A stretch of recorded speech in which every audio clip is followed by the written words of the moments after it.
Hello everyone and welcome to today's webinar, Real-Time Design Solutions in Genesys. My name is Jacob Walters and I will be your host during today's webinar presented by Ron Kratzky. We're excited to talk with you about using MBSE to show standards compliance. Our lead presenter today is Ron Kratzky, Principal Systems Engineer at Vitek. He is a retired United States Navy officer with over 20 years of engineering experience managing nuclear engineering and combat systems on surface ships. Ron was introduced to the systems engineering practice near the end of his naval career while conducting mission and capability analysis for the Navy staff. For the last 15 years, he has worked as a systems engineer supporting advanced systems development for a number of federal government agencies. He was introduced to CORE in 2007 and utilized CORE to manage system development tasks on 3 different projects in the 5 years before he joined Vitek. He is now a provider of professional services in Genesys and CORE, as well as a central part of the Vitek training team. Before Ron gets started, I have just a few housekeeping items. We will be answering questions at the end of the webinar. Please send your questions in as soon as you think of them through the question tab on the webinar control panel. Ron will answer as many questions as he can today, but if we do not get to your question, we will reach out to you after the webinar. The webinar is being recorded today. If you experience connection problems during the live presentation, a recording will be available within 1 business day. The recording will be published to Vitek's webinar archive located on our website. I will send the link out in the chat window now. At the conclusion of this webinar, a survey will open on your screen. Please take a moment to give us feedback on today's presentation or on what topics you'd like to see covered in future webinars. Now I'm going to turn the presentation over to Ron. Ron, welcome. Thank you, Jacob. This webinar is not the standard compliance webinar. This is the real-time design solutions webinar.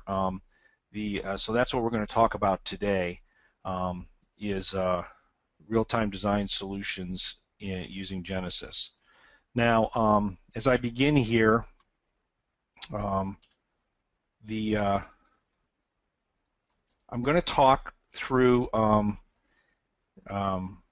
number of things in Genesys. Get my screen set up here so I can do this.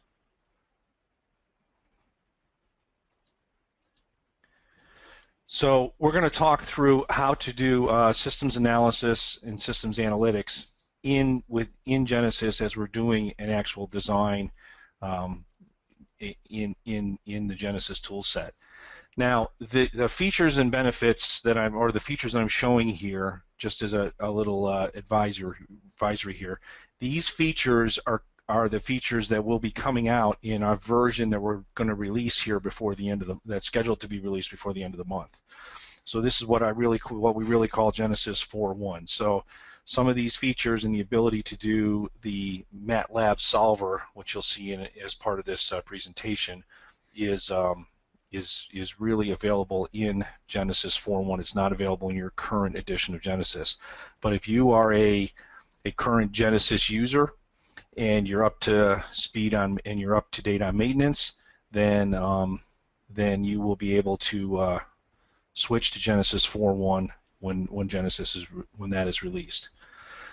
Now, in order to do systems analysis and connecting to the systems analytics, we have to be able to manage what we call constraint definitions, and we have to be able to use constraint block diagrams and parametric diagrams to do that. So the first part of this is going to be a little bit of a going through how we do the constraint block definition diagrams, how we do the parametric diagrams, and how we get parameters involved in creating those diagrams and how they're applied.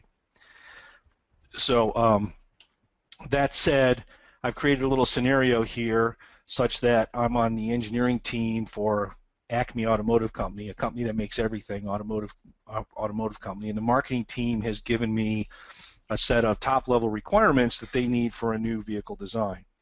What we need to do, or the task in front of us, is to look at those requirements and determine if it's really feasible to produce a vehicle that meets what they're asking us to provide.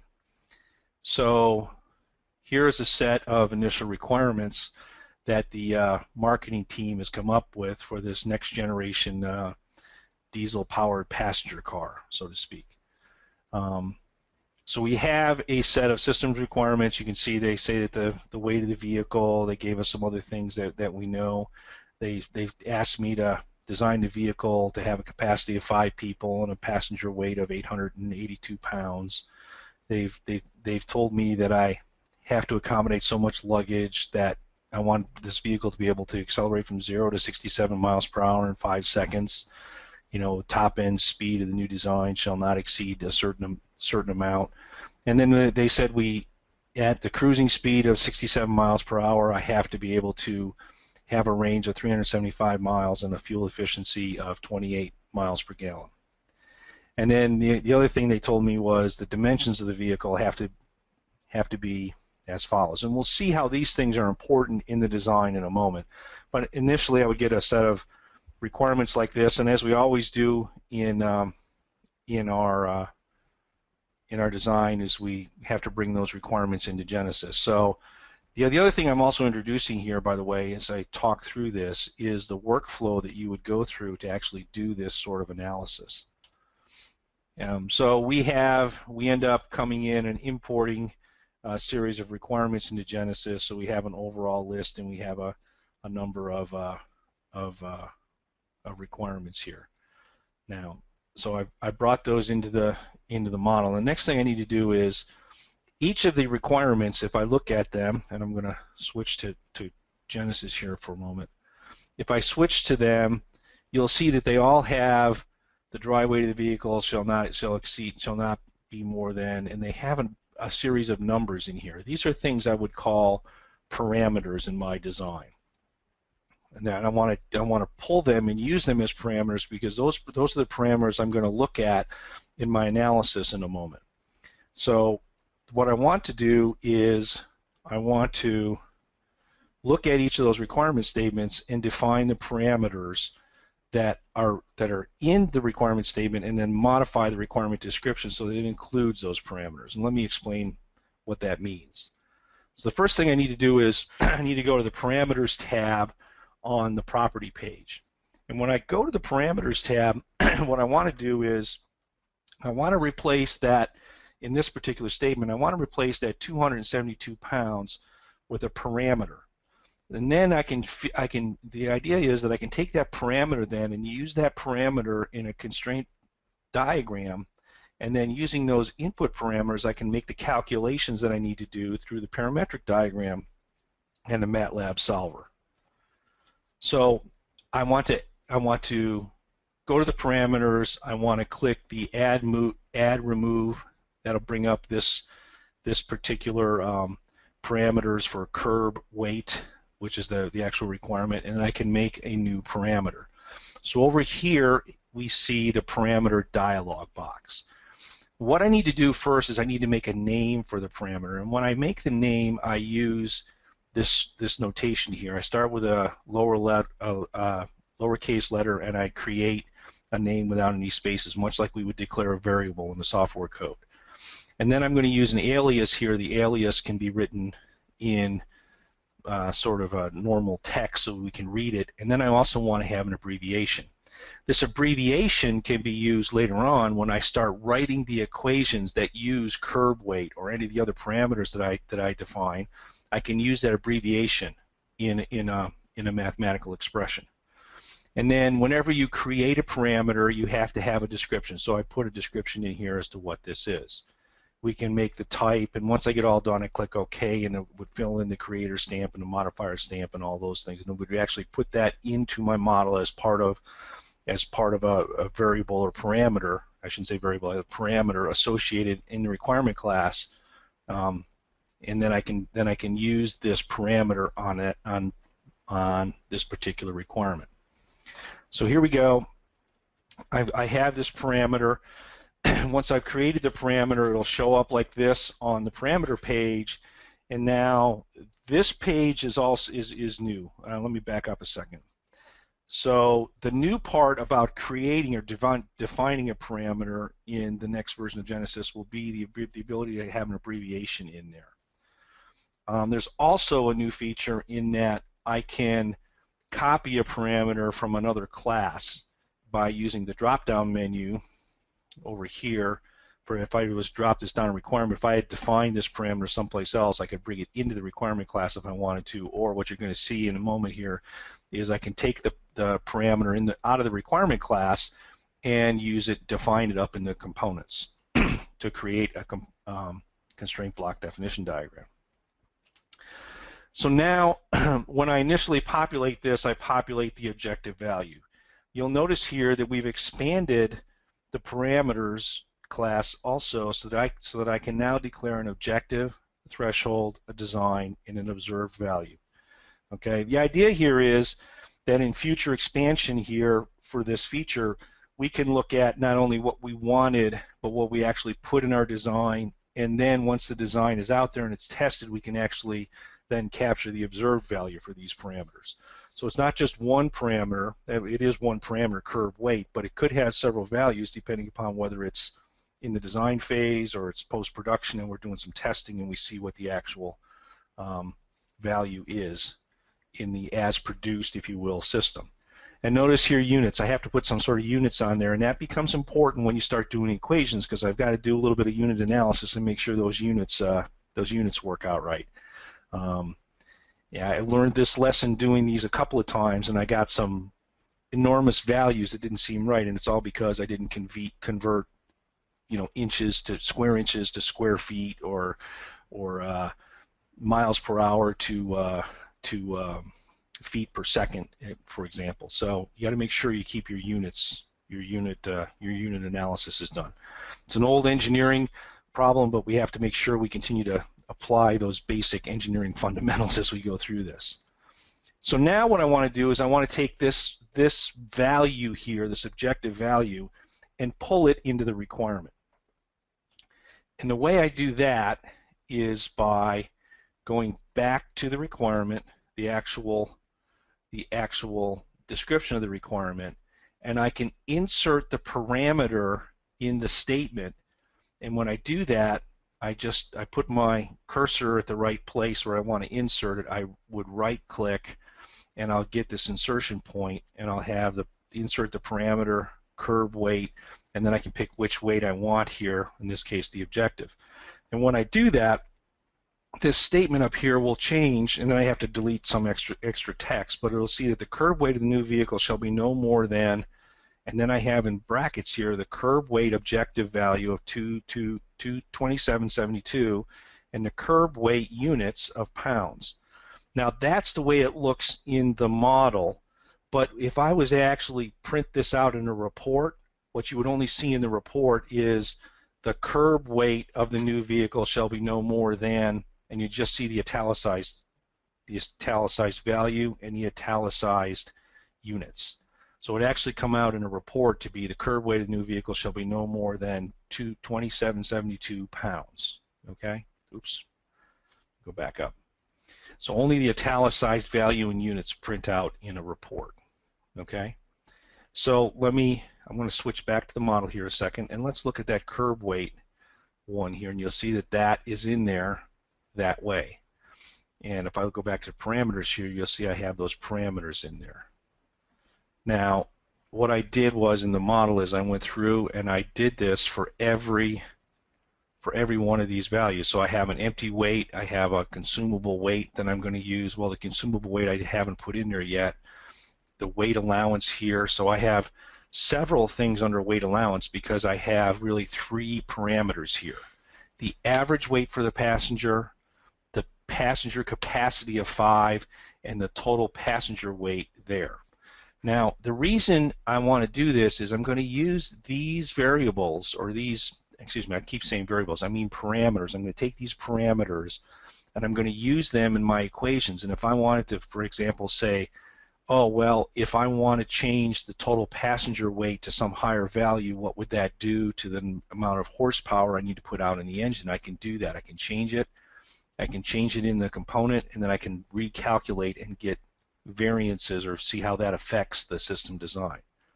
So I also have in here luggage weight allowance, vehicle acceleration. If you read the statement here, I want it to go 0 to 67 in 5 seconds. So That's what these design parameters, design acceleration and design acceleration and the time for design acceleration. The maximum speed of the vehicle is here in miles per hour, and then we want a cruising range and a cruising speed and a cruising efficiency, and then we have a series of vehicle dimensions all in inches, okay? Now, when you're doing this, of course, you have some design things you have to figure out if you want to do it in inches or do you want to do it in feet and a decimal fraction for the inches. You have to figure out where you want it. I found it easier to keep inches here and then make a conversion when I need to look at area, cross-sectional area of the vehicle for the force due to going through an air, the force due to air resistance. At any rate, so I get all those in there. And if you look now, I'm just going to switch over to the parameters here. I have a series of parameters here that I've added in for a particular requirement. So here's all of the available parameters now for in the requirement class, and these are the ones that are assigned to this particular requirement called vehicle dimension. So it's just the length, the width, and the height. Okay. So the next part that I need to do is I need to start looking at now in my system design work. I would then start looking at you know, the functions and do the normal analysis that I need to, and I would eventually end up with a series of components. So here I have my series of components. Let me go back to the slides a second here. So I have a series of components. I've added these. I've done this through all of the items. So now what I'm looking at is I have a series of components, and I know that those components are constrained by some of the top-level requirements that I have in my architecture. So the way we use the constraint definition class is we take a component, and the constraints for that component are shown by the constraint definition. Okay. Now, constraint definitions then use parameters from different elements in the architecture. Now, a constraint definition constraint definitions may constrain components, functions, links, items, and a few other things in the architecture, but these are the main ones. And then, likewise, a constraint definition can use a parameter from a component, a function, a link, or an item. So it's using these parameters and pulling those parameter values that becomes key to being able to do this analytics in the design. So let's look at a constraint definition property page. So here I have a property page for the total vehicle weight. One of the things I have to do is be able to take the total vehicle weight with all the passengers and all the luggage and figure out what it's going to take to move the vehicle just based upon the weight of the vehicle. And so the first thing I need to calculate is the total weight. Well, these are on the left-hand side here, we see the attributes of the constraint definition. So total weight is going to constrain a component, is going to constrain the system design, and I have to pull in the curb weight plus the passengers I want in the vehicle and an assumed average weight for those passengers plus the weight of the luggage. So here's the first thing about this is we write an expression to show how I'm relating all of these parameters, and then I have to declare both the independent variables and the dependent variables. This goes back to basic algebra, right? The dependent variable is out here. These are all independent. I can vary these, and when I vary these, it changes the weight total. So the first thing is defining this constraint definition, setting this up, and having these elements populated on the sheet, on the constraint definition page. So what happens next is I can look at what things are constraining the system design. So here's the new vehicle is my top level system, and you'll see here that this is a constraint block definition diagram. So what I've done here is my vehicle is being constrained by the total cross-sectional area that I'm allowed to make the vehicle, and the total vehicle weight. A lot of times we think of this as design envelopes, right? We have a design envelope that allows us to have an area of a certain amount or a total number or a total weight. So it might come down to at some point that I have to trade off, curb weight for the number of the luggage weight that I'm allowed to carry. I might have to change the size of the trunk because I can't carry as much assumed weight as I thought. Okay, so this diagram is built off of the systems modeling language diagram. It shows us the constraints, and it shows us where these things are getting, where the parameters are from. So one thing different from the systems modeling language is we start up here showing what is actually being constrained in the diagram, even though this gives us the label up here gives us the ability to see that also. So we have the constraint block definition diagram. When I look at the constraint block definition diagram, I next need to then look at, and I think I'm going to look at cross-sectional area first, and I'm going to look at how do I change that constraint diagram or the constraint cross-sectional area so that I get a parametric diagram that looks like this. So using the things that are already populated in that property page, I get the cross-sectional area. This is the abbreviation for that off the property sheet, and this is the actual equation I'm using. So here I'm passing in these two values, and I'm going to get this value out.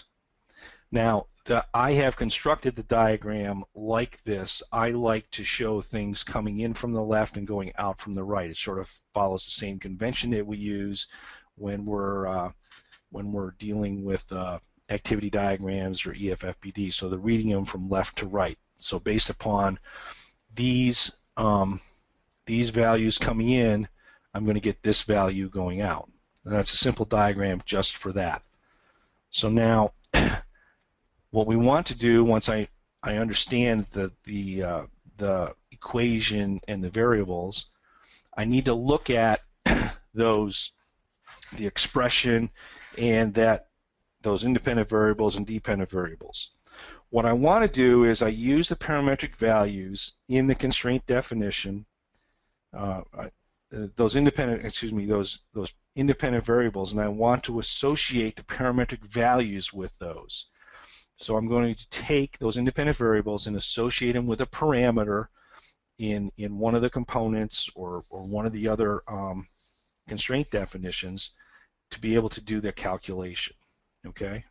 Now, variables in the expression have to be related to those parametric values used in the model. So we have to map the variables to the parameter. So independent variables are associated with a parameter for which we have a known value, and then the dependent ones are the things that we're going to calculate.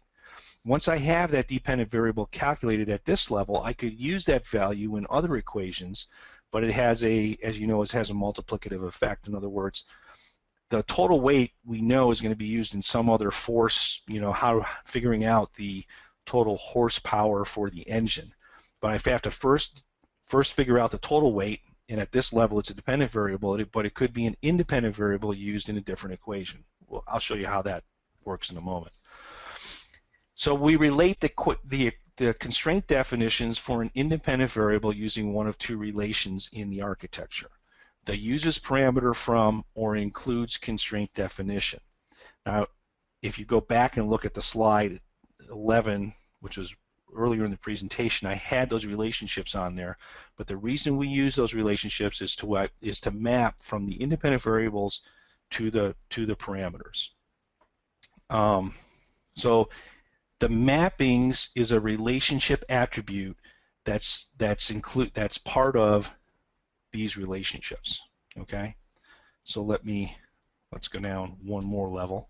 Now here I'm looking at total weight. The total weight of the vehicle is the curb weight plus the passenger weight, which is the number of passengers and the average passenger weight in the luggage. So what I'm mapping here is average passenger. The passenger number is coming from this variable, which is the passenger number over here. I happen to have named them the same. The average passenger weight is coming from the average passenger weight here. The curb weight is coming from curb weight parameter, and the weight of the luggage variable is coming from the luggage weight parameter. And I'm going to calculate the total weight using the expression up here and assign it to this dependent variable and a parameter that I'll have to define, called the total vehicle weight. So this shows the mappings here, right? So I have taken the vehicle frame and I have assigned the curb weight parameter to the vehicle frame component. So the total vehicle weight constraint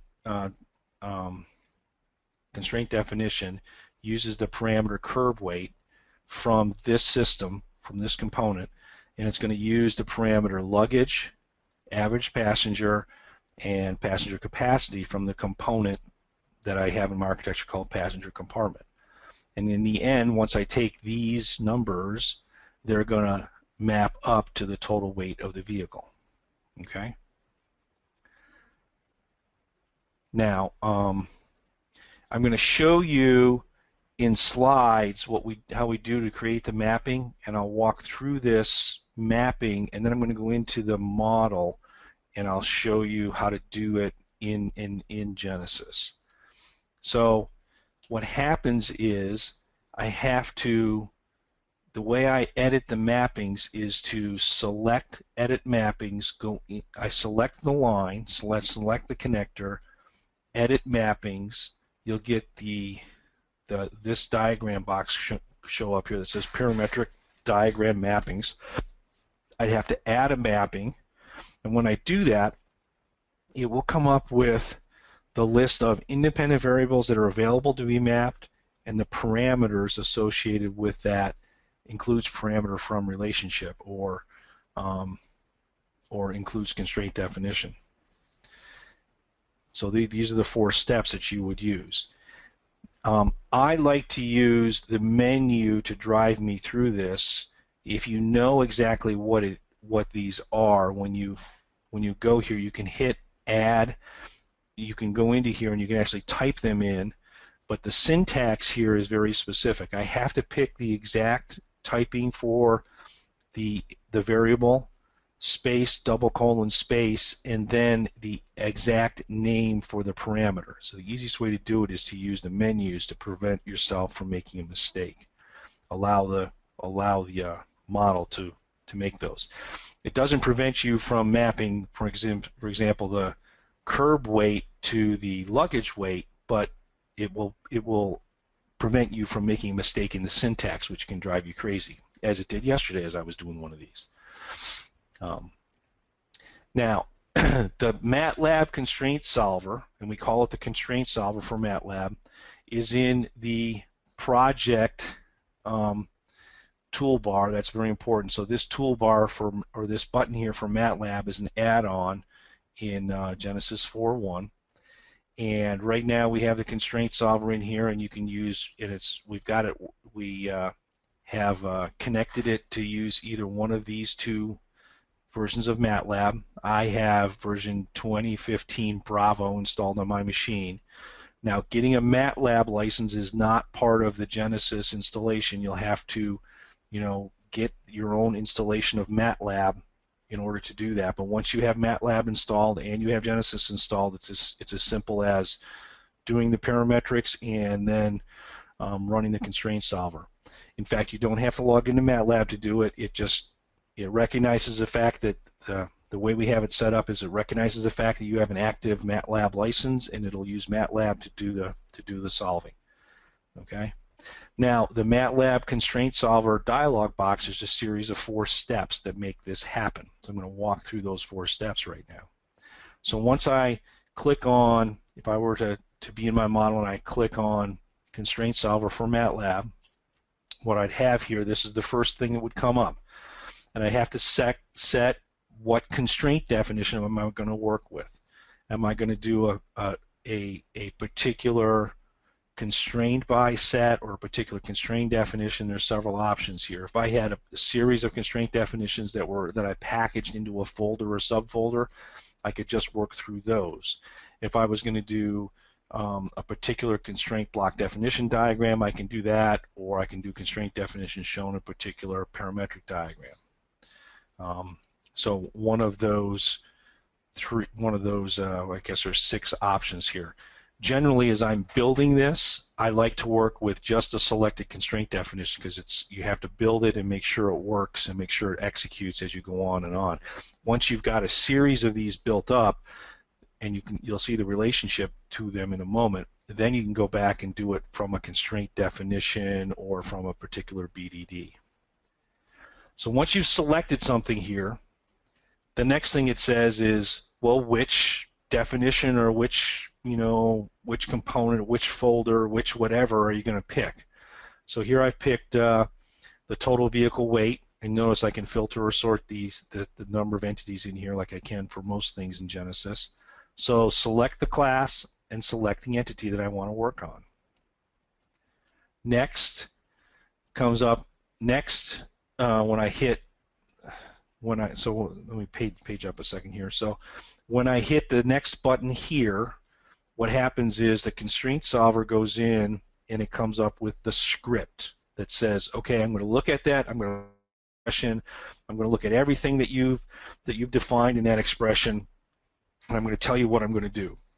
Now, it will also tell you if you don't have a variable properly mapped or you can't find a variable value, it'll come up with sort of a, I don't want to say an error, but it'll come up with a notification that says, hey, I can't find this, I can't find the particular item. So if you don't come up with a clean slate of independent variable mappings and independent variable to dependent variable mappings, and you don't come up with a final dependent variable at the bottom here, it'll come up with a series of errors. Okay. So what this is saying is, this particular one is telling me the total vehicle weight of the luggage, which the solver has declared to be independent variable 2. The value that I have set for that is 441. So the other advantage here is, walking through this, is I can see the values that I have populated in my model for these. Sorry. So I can see the values I'm going to use. Okay. So the curb weight is this. I'm using 5 people. The average weight is 176, and the luggage weight is that. Okay. This is my expression, how I'm going to do it, and this is what I'm going to end up calculating. So when I hit the next button here, what would happen in the model is it would come up and say, okay, I'm ready to do this. Pending execution of the script, I'm ready to go. So once you're there and you're ready to go, you can hit the execute script, and when you do that, it will come up and give you the value that it calculated for that number. Now, it'll tell you what the numbers are, and it could be, depending upon the scenario or the parametric diagram, it could be 2 or 3 things that you're solving all at once. And it gives you the options to update the parameters. You can see what those values are, but then you update the parameters. And when you update the parameters, it'll put the value into the model, and it'll tell you whether it's changed or unchanged. So in other words, if I change the number and I was going to put that number in and I populated it back in the model, it would say updated instead of unchanged. Okay?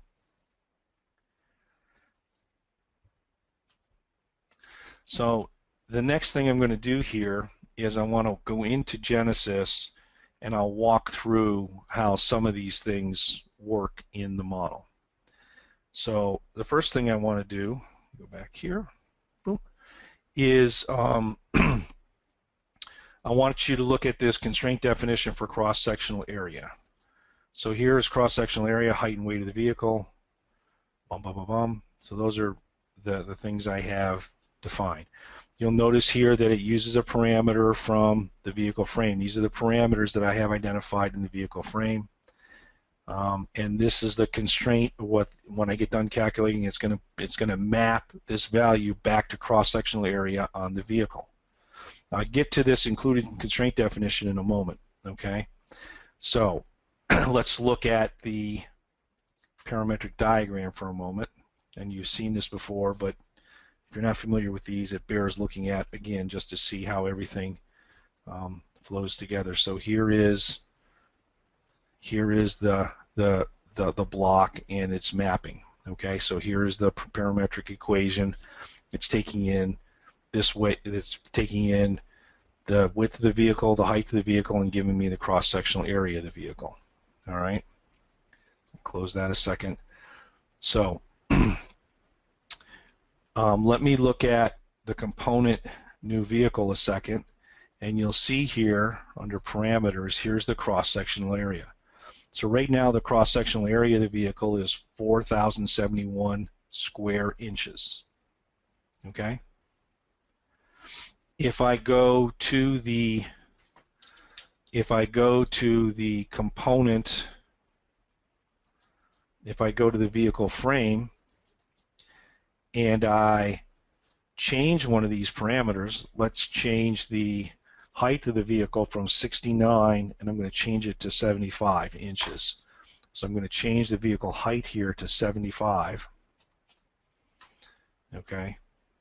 So now I've changed the vehicle height. If I go now to the back to this and I go to the constraint solver, I've changed a fundamental parameter, and I'm going to use the constraint definition for cross-sectional area. And I run this. So now look, it's going to use the height as 75 instead of 69. 59 is going to tell me, okay, I'm ready to go. Next. I'm pending the script execution. I'm going to execute the script.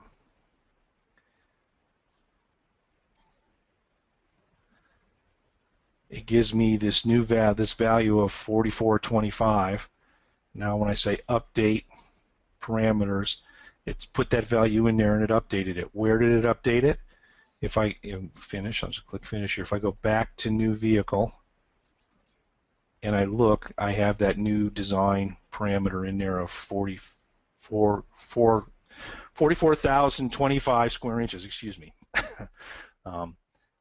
So that is the basic analysis, the basic way that this works once you've put it in place. So I'll leave that as it is. I want to look at, there's also the total vehicle weight, and I'll look at that really quickly here for you. The total vehicle weight here is exactly what I showed earlier. This is the diagram here. I'll zoom in on it so you can see it. Total vehicle weight, and we did the calculation. Now, we're all familiar with this typical engineering equation: force equals mass times acceleration, right? Well, this is the mass of the vehicle, the total mass of the vehicle. So what's the basic force needed to push this vehicle down the road? Okay. Well, I need to go to that equation, and I use this here, the the force for basic motion. Okay. So the basic force required to move the vehicle at the cruising speed, which is 67 miles per hour, the basic equation is F equals ma. A, the acceleration, is the acceleration speed divided by the time allowed. So I'm going from 0 to 67 in 5 seconds. So I have an acceleration speed, and I have to convert the speed from mile per hour to feet per second because force is in foot-pounds per second. So all that explanation up there is very important, and I would suggest as a good practice you describe your equation down here so you understand what that equation means, because you have to write the equation as an expression here as a string. So here's the expression. Here's the independent variables that I need, and those conversion factors have to be a parameter, and then down here is the dependent variable. So I put on the drivetrain, I have the conversion factor for converting feet per second, and I have the acceleration design time and the acceleration velocity are all parameters on the drivetrain, because that's what's got to push the vehicle down the road. Now the argument could be made that I really want to allocate those to just the engine, and that's okay, but at least at this point it's at the drivetrain, and the engine in my system breakdown structure is a component, a subcomponent of the drivetrain segment of the vehicle. Now, and the answer for the force here, that force constrains the overall drivetrain, because I've got to at least produce that much force. I also have to produce force to overcome air resistance, and I have to produce force to overcome rolling friction. But just looking at this particular example. Now, this example, I have to have total weight, that mass in there. So this particular parametric equation has to include that total vehicle weight. And that total vehicle weight, as we just looked at, was done in this constraint block. So let me look at this parametric equation for a moment, and you'll see what I mean. Because I made the relationship from the mass here has to use the total weight. Okay, so I'm bringing that total weight in here. So if I was to change any of these numbers, any of these values on the particular design, it would come into this particular equation and then be fed into this basic force, the force for basic motion. And a moment ago, so let me just walk through this, and I'll go back. What I'll do is I'll go back and I'll change one of these weights, and I'll show you how when I do the basic motion, the force for basic motion, it goes back and calculates not only what's coming into it from that equation, but also this equation. So here I have the design acceleration velocity, the design acceleration time, and this conversion factor is all part of my equation. And what I'm going to get it out, the answer is this force for basic motion. So I'm going to minimize this a second, and I will go into the constraint solver here, and I'm going to select the force for basic motion, this parametric value, and you'll see that I have all these mappings here, and it's pulling up all this, and it's giving me what I want to solve. So I'm going to solve the basic motion and total weight, because if the weight values change, that will affect the force that I need. Next. So I'm going to look at this force for basic motion on the drivetrain and the total vehicle weight for the new vehicle. Oops. I clicked finish instead of execute. Let's go back through that again. You always have to have a little slip up in a webinar. And hopefully that was mine. Execute the script. And it'll tell me there's the values that I'm going to end up getting. I'm going to say update parameters, and it really says that this is updated. And I think I had messed with this earlier, the basic force motion before we started, so you could see that. So here's the basic force motion. It's updated, so I'm just going to say finish here to close this out. So the force for basic motion on the drivetrain, if I open this, and I go to that parameter, the force for basic motion is 80,495 foot-pounds per second squared. Well, that seems like a huge number, but if you're a mechanical engineer, you know that 550 foot-pounds per second equals 1 horsepower, so you can do the math to figure out what that is. Or I could have put a conversion factor in there to give that value to me in horsepower, but that's the force in foot-pounds per second squared, or divide that by 550, you'll get the horsepower required to move the vehicle down the road based on the weight of the vehicle only. Okay, like I say, we have to add the force due to air resistance and the force due to overcome friction in order to find the total force, the force required to overcome rolling friction to get the total force required from the engine. But anyway, this is the beginning component. So now let's go back. So remember that number, 8459. Okay. 8459 is what we got this time. So now if I go back to total weight, and someone tells me that go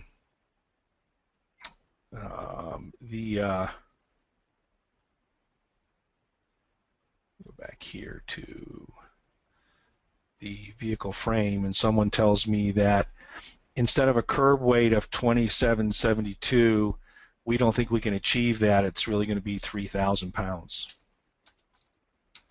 So I can put that value in there. and I know that that's going to change the total weight, but it's also going to change the force due to basic motion. So I'm now going to use the constraint solver here and pick that constraint, the force due to basic motion, and you'll see that I have a curb weight here of 3,000. So if everything works right, we should get some different values here. So now you'll see here my value here is higher and my total weight is higher also. And if I update my parameters, it'll tell me that both of those have been updated. Finish, and if I go back to the component, the drivetrain, you'll see that I have a new design value that I need in the force for basic motion. And if you go back to the vehicle total, you'll see that I have a new vehicle curb, a new vehicle weight that I'm going to have for total weight of the vehicle. Okay. So that, in a nutshell, in a quick walkthrough, is how to set up the parametric equations, how to do these parameters, and what we can do now with the constraint solver. You can see as I build this up, if I took some very basic parameters that I have for the vehicle, if I was to change one of these values in the cross-sectional area, or for the height or the width of the vehicle, that ends up changing the cross-sectional area, and then that ends up changing the force required to overcome air resistance, because the force required to overcome air resistance is dependent upon the cross-sectional area of the vehicle. If I change the design acceleration of the vehicle, if I want to go from 0 to 70 in 5 seconds, of course that's going to require a different, more powerful vehicle. So I can change these values in here and see how my design would change. And once I've decided on a particular design, then I can move those values from the constraint definitions and update the requirement parameters. So that being said, what I'll do is I'll put this particular diagram up here so you can see how force due to air resistance is associated with cross-sectional area. And so I'll stop there. I will go back to my slides here and just put up my summary slide here. So again, you have to be able to define the constraint that you use. The constraint definition class that allows for those creations of those constraint BDDs and the parametric diagrams. In the constraint definition, it's important in order to make the solutions work back and forth between the solver, is to identify those expressions, the independent, dependent variables, mapping the parameters and variables into the design spelled wrong, and then it allows us to explore without having to work in a different tool set. I can do some of these first order explorations of how my design would change, giving new parameters and new values in the design. So that being said, who's got questions?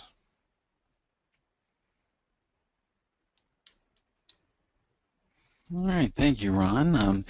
Yeah, so we do have a question here from Douglas. Any plans for design of experiments solution exploration? Design of experiment solution exploration. I'm not sure what that means, but DOE is a separate way to look at, varying one or two parameters affecting the overall design. Let me just say this. This is our first step into making seamless connections in the analytical environment between the systems model and the analytical solvers. Let me put it that way. We're making this connection with MATLAB. We see other places that this connection could go, and we're exploring connections with other analytical solutions. So I can't say that's a specific thing, but once we start down this road and we start expanding this, don't see why a DOE connector is not an impossible thing to achieve.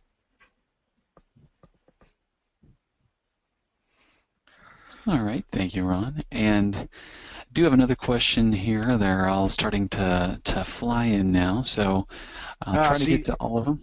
Everybody saved them for the end. They did. So I got a question here from Jim. How do we interface to a more complex existing MATLAB program? The connection, again, in the initial design solution here is to push our constraints and definitions into MATLAB to solve them. A bidirectional connector would be the next evolution. But right now, if you have a series of equations in MATLAB, bringing them into Genesys, that's probably the next step in the evolution of our connector. All right, thank you. And I do have a question from Roy. How do you determine which parameter, objective, threshold, design, or observed, is used by the solver? Well, great. Right now, in this initial solution, we are pushing the values in using the objective, and the calculation result comes back into the design. That may or may not be our final implementation or our final solution, because we can see a couple of different other use cases, including the one you're talking about, where I can pick either an objective or a threshold value to be used in my solution architecture. And so we're examining ways to facilitate that. And I'll be honest with you, I kind of wanted to hear what your questions were before I decided to pick some recommendations on where to go, because this is our first look at this. I know that the user bases out there are going to want some other additional features and benefits, and we're open to those, trying to bring those in. But we wanted to get started at this point. All right, thank you. And do have another question here from Mark. Your example used components. If I have a system of systems layout of requirements, can I aggregate up the component modeling to a system level? Well, right. See, but remember, a system of systems is a collection of systems that each evolve at their own independent way. So this right here, this is my system, new vehicle. If I was to look at the structure block definition diagram here, you'll see that, and I'm gonna change it a different way. I'm gonna do it this way. I look at the hierarchy here. Okay, this is the system level. I'm gonna change this diagram here so you can see that this is really a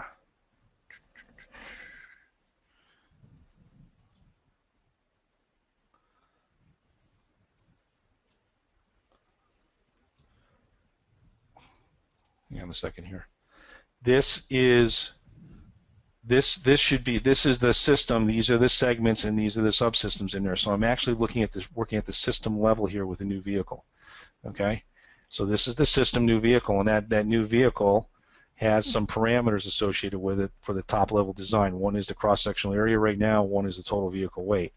Now that total vehicle weight is, if you will, allocated down to the vehicle frame and the drivetrain, and the vehicle frame includes